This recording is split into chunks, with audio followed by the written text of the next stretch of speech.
Rahabantsika rehetra, voarina ianarako mpianatry ny Oniversity Antananarivo misehatra eo amin'ny primatolojia. Nozaraiko amintsika androany dia momba ny Apollinaire Griselius izay nanomaka étude sur terrain. Fantatrareo ve fa ny Apollinaire Griselius dia antsoina koa hoe Lémurien de bambou satria ny tena foto-tsakafony dia bambou ary tsy afaka mena tsy misy bambou izy.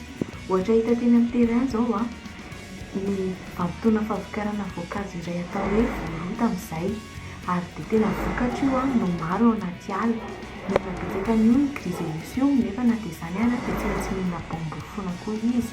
Antsoina izany hoe espèce spécialiste ny Apollinaire Griselius ary sanatria misy fampitehan'ny ala dia simba manarak'izay koa ny bambou anaty ala dia mijaly ireo Apollinaire Griselius ireo ary mety ho tonga amin'ny faharinganana misaotra tompoko.